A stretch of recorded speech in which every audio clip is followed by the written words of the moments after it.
Welcome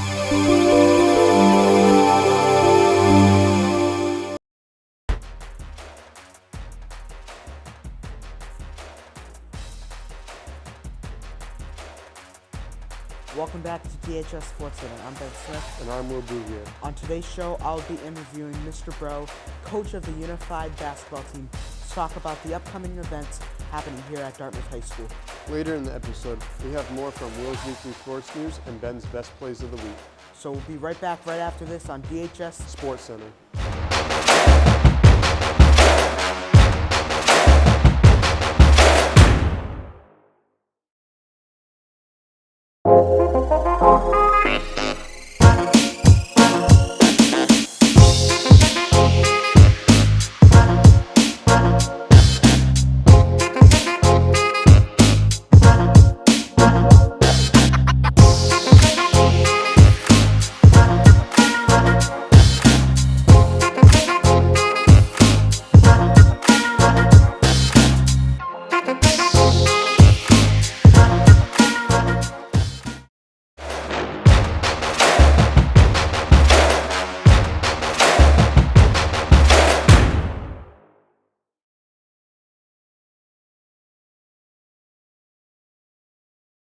And welcome back, folks. Today I am fortunate to have Mr. Breault, coach of the Unified basketball team here. Welcome. Thanks for having me, Ben. Will, appreciate it. Yeah. So tell me about how long have you been coaching for Unified basketball? Yeah, this is my 9th year as a Unified coach. So I started with Unified track. Our first year was our first offering, and it's now our 8th season of Unified basketball. So it's flown by, but yeah. Excited for another season. Yeah. So we got a lot of new additions on the squad, including the upcoming new freshmen, including Scott, Scotty, Avery, and then we have a transfer Soul, and losing Brian. How is the team like growing so far this year? You know, Yeah, we've seen a lot of growth, and I think that's the key word is like growth, right? Yeah. Especially when we had such a big group of seniors. You talked about Brian. We had so many peer partners that were seniors, so it's really important for us to continue to develop those skills, and it's been great.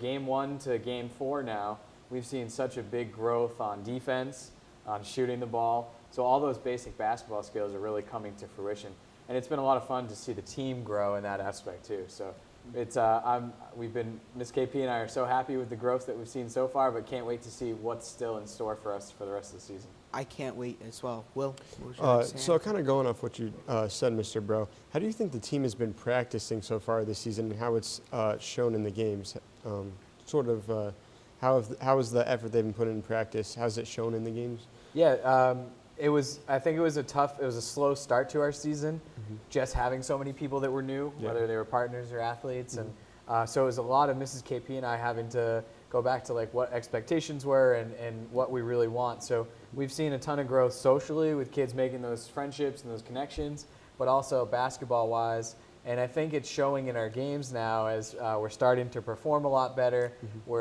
Yesterday we just traveled to Case High School and won a really tough game, 46-42. Yeah. So it was great to see all the effort that the kids are putting into practice come into fruition on the court. Awesome. Yeah, I would like to say, we had tough opponents here for Unified basketball. Durfee was a tough opponent. They swept us already. Yeah. I just want to say, last year we beat Durfee once, but this year Durfee has got a new team. And how do you think your team played the second time against Durfee? Yeah, they played great both times, right? Durfee is always that team that's pretty tough. I think when the Unified schedule comes out and you see Durfee, you know it's going to be a great matchup. But it's that old adage, right, of it's tough to beat a team 3 times. So if we get Durfee in the Jamboree in a couple weeks, I think we're going to be a great matchup for them because we're playing some really good basketball. Partners and athletes alike are really starting to put all that practice work, like you talked about, Will, together. Yeah. And it showed as a true team performance yesterday at Case. So I wouldn't want to be the Durfee Hilltoppers if they get matched up with us in the Jamboree. I would like to say we also have an upcoming event coming up soon in the next couple of weeks. Do you want to explain about it? Yeah, this is a really big stretch for our Unified team. So this coming Thursday, we're lucky that we'll have you two on the color commentary. Yep. And I gotta give credit where credit is due. You two have been crushing it. So it's been a lot of fun Thank you to very watch much. your improvements from last year to this year with volleyball and soccer. And so keep up the good work. But Thank you. we're excited to have you both on the mic for our senior day against Middleborough on Thursday, November 3rd. Game's at 3 p.m. So we hope that everybody else will come out and join us. And then the big breaking news for us is that we are hosting the Jamboree, so our playoff kind of tournament at the end of the season, which will be on November 10th here at school in the afternoon from 3 to 6. So that'll be a fun event. And I think even bigger than that is we're really lucky to announce that Dartmouth High has been awarded a Unified Champion National Banner School by Special Olympics. So this is the second time that we've earned the distinction, but we're one of only 12 schools in the state to get it and 160 in the country. So really, really nice honor, and we're going to celebrate that with the whole school during PACE on November 10th. We're going to do a little green and white scrimmage with our basketball team. The students and staff will all be there in the stands to kind of support us. So it should be a really great day for us to celebrate inclusion and acceptance and just really celebrate what all the students and staff have helped to grow in the last 4 years. Yeah, an honor being on that team, the national championship team last year. It was a complete honor, and I just would like to say, moving on from unified basketball to unified track. Yep. Last year, I know this is a unified basketball show, but like unified track, how do you think they did last year? They've lost some seniors, and then this year you're hoping to get more better at. Yeah, we're just every time that any sports team loses a lot of seniors, you're going to go through some ups and downs, and I think it's going to be exciting to see who comes out for our unified track team in the spring, especially having lost so many kids. But I think the nice thing is if people have taken a good experience from basketball, or they see what we're doing, on November 10th with the pep rally, sort of the unified rally during the day, and then the jamboree in the afternoon. It's a great opportunity for other kids to get involved too. Yeah, speaking of the jamboree, we'll have like a couple schools that will be coming here, right? Like including like Rochester, Fairhaven. They're going to be all coming to Dartmouth High and participating in this big event, right? Yeah, so that afternoon on the 10th, like I said, from 3 to 6, we're welcoming 5 other local schools around us. So Ben was right. We have ORR, Fairhaven, New Bedford, Middleborough, and there's one more. Oh, and Dartmouth, obviously. I can't forget ourselves. So the 6 schools will play a couple games each, and it's a lot of fun. It's a great way to end our season. And like I said, I think it's an awesome opportunity for Dartmouth High just to capture how inclusive we are, how much we value acceptance and respect, and it should be a really fun day to celebrate all of that. Will? And, going off what we previously talked about earlier, is there a matchup this season or that you've already played this season that you were really highly anticipating going into or were excited for, whether it was that Middleborough matchup or, even this upcoming Jamboree or something? Was there a matchup that, you and the entire team were very excited to play? Yeah, the kids are always excited about Durfee just because they know it's going to be a really good game, and they have been. It was 2 close games. Ben was right, we did lose both of them, but again, right now Miss KP and I are just looking at how much we can grow and improve. So to see that was a success, but we are really excited for the Middleborough matchup on senior day. I think it's going to be awesome. We have 6 seniors this year to celebrate them and their accomplishments and what they've brought to our program. And then honestly, I'm personally really excited for the 10th. I am so excited for that jamboree in the afternoon. But more importantly, I think I'm looking forward to the banner unveiling ceremony that we do during the day. I think that's going to be a lot of fun. Yeah, I'm excited for the jamboree that's coming up too. But also another matchup I like as myself when I used to play unified until I broke my leg. I like Durfee, but New Bedford.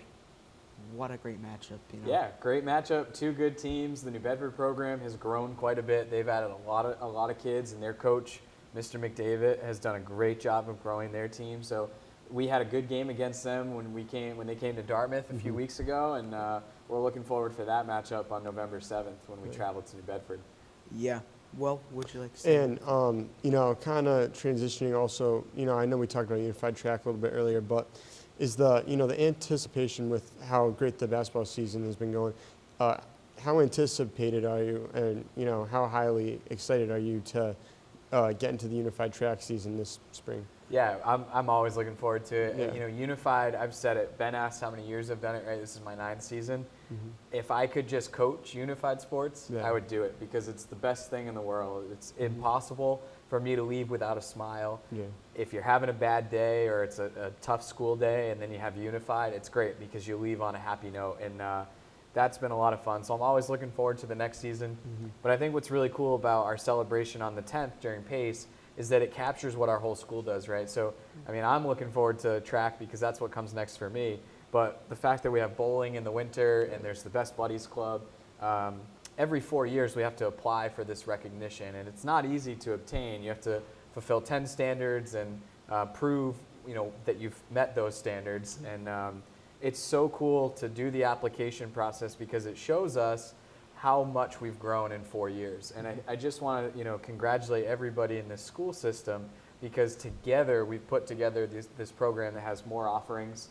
It's more inclusive. It's not just at the high school now, it's at the middle school level. And it's really cool to see how many staff members and more students have gotten themselves involved. So that's what I'm looking forward to. It's always what the next opportunity is for our school. Of course, so, excited. I would like to say one more thing before we leave for the show, but I also would like to say, you know, working, like you just said, if it's a tough day, Unified brings a smile on your face. You know, children battling with disabilities, like physical and intellectual disabilities, and they can't play an actual sport, and bringing Unified here, it's impressive. It's phenomenal. I love the program here at Dartmouth High School, and I hope this continues on more and more, like maybe on for another 50 years or so, hopefully. Sure hope time will so. tell. Well said, and yeah, I think that's the fun part about this application that we filled out is we're going to be honored, which is great, but it doesn't stop there. It's what can we do for the next 4 years to grow and continue to offer opportunities. So it's really exciting to see all the potential. You and Mr. Capello, Miss KP, are a great trio. Great. You guys do great in the school system. You do a lot for our schools, including Special Olympics in the springtime. And you guys just went to Tabor Academy a few weeks ago. So I want to thank you, Mr. Breault, for coming on the show today, and I hope to see you around. Folks, if you want to tune in to the live stream that's happening on November 3rd, it's Unified Basketball versus Middleborough at 3 o'clock, and then we'll live stream the pep rally. Yeah, we'll call it a banner unveiling. Ceremony. That will be on November 10th, so stay tuned for that. It should be around 8:45. So thank you, Mr. Breault, and we'll see you all. Yeah, thanks for having me, guys. We're looking forward to it, and we're excited to see everybody on the 10th. Of course.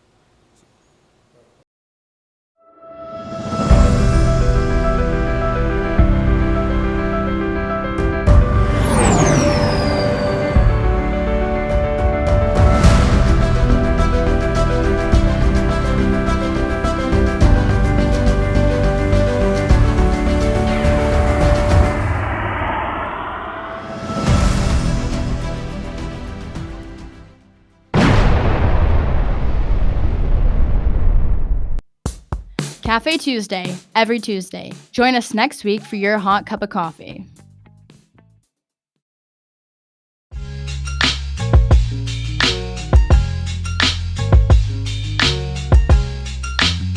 Welcome back to the fourth installment of Will's Weekly Sports News, my segment where I give you the scoop on all of our favorite professional sports. Let's start with the NFL. The NFL trade deadline occurred at 4 p.m. on November 1st. To start, the Chicago Bears were very active this deadline, making two big trades. First of the two is when they traded stud linebacker Roquan Smith to the Baltimore Ravens, in return getting a second-round pick and a fifth-round pick. The other big trade was when the Bears went out and get a new weapon for Justin Fields, that being wide receiver Chase Claypool from the Pittsburgh Steelers.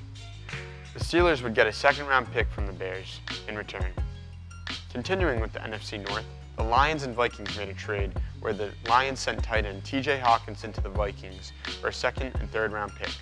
Another huge move was made this deadline when the Denver Broncos traded edge rusher Bradley Chubb to the Miami Dolphins for running back Chase Edmonds, a 5th-round pick, and a 4th-round pick. And finally, the blockbuster trade of the deadline is when the Carolina Panthers sent star running back Christian McCaffrey to the San Francisco 49ers, getting back a 2nd, 3rd, 4th, and 5th-round pick.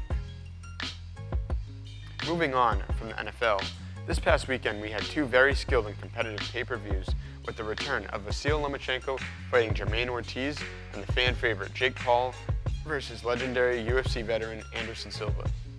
The highly anticipated return of Vasil Lomachenko to the ring was prominent this Saturday.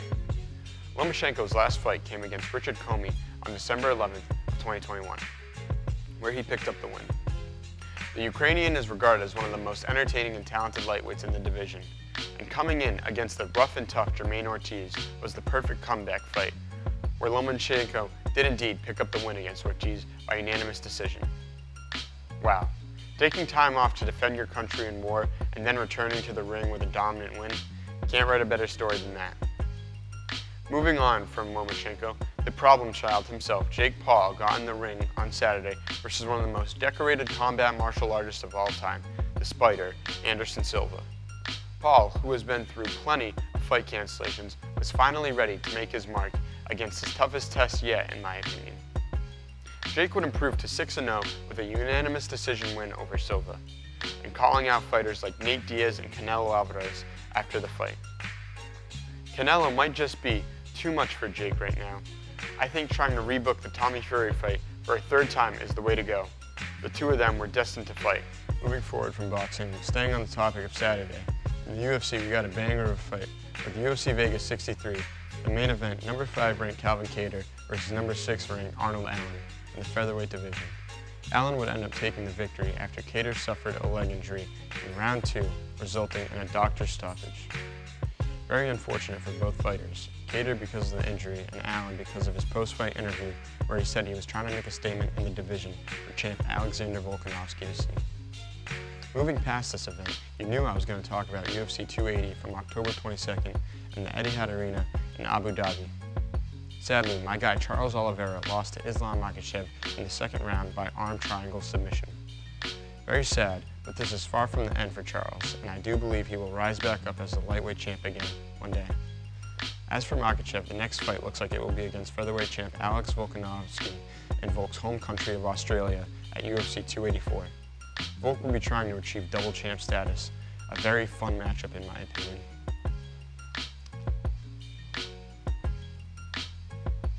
And to wrap things up, in the MLB, the World Series is off to a fantastic start between the Philadelphia Phillies and the Houston Astros.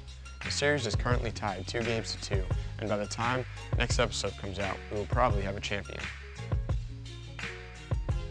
That's all for this edition of Will's Weekly Sports News. Stay tuned for next week.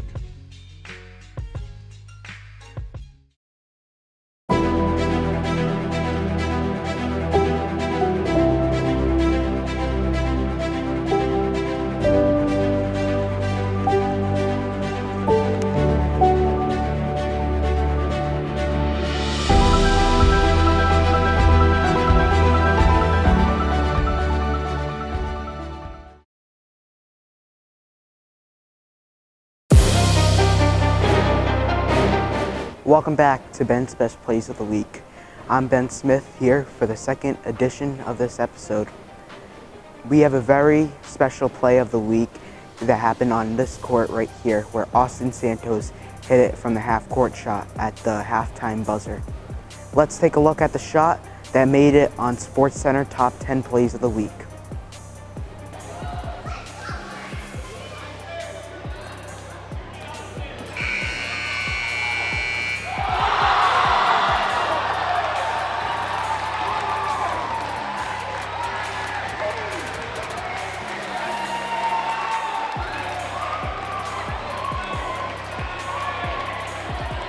Here's Santos with the shot, and oh! He made it in! Austin Santos! He did.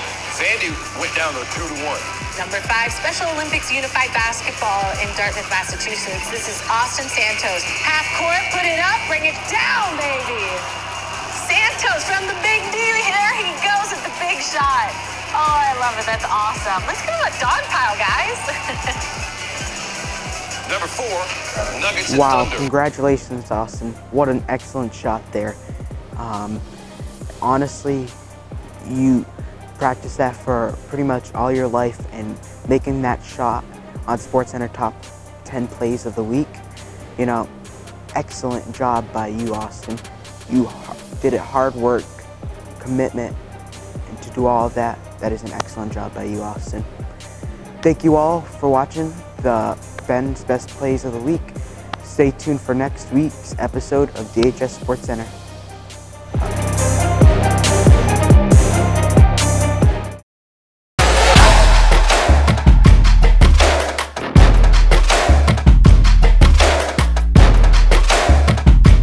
Thank you all for watching today's episode of DHS SportsCenter. Stay tuned for our next episode. We'll be interviewing Coach Breault from the football team to talk about their upcoming opponent on Thanksgiving Day against the Fairhaven Blue Devils. If you like DHS SportsCenter and want to see more, subscribe to DHS TV Media on YouTube, like the video, and hit the bell notification so you get alerts when DHS SportsCenter is posted. So stay tuned for that and more on DHS SportsCenter.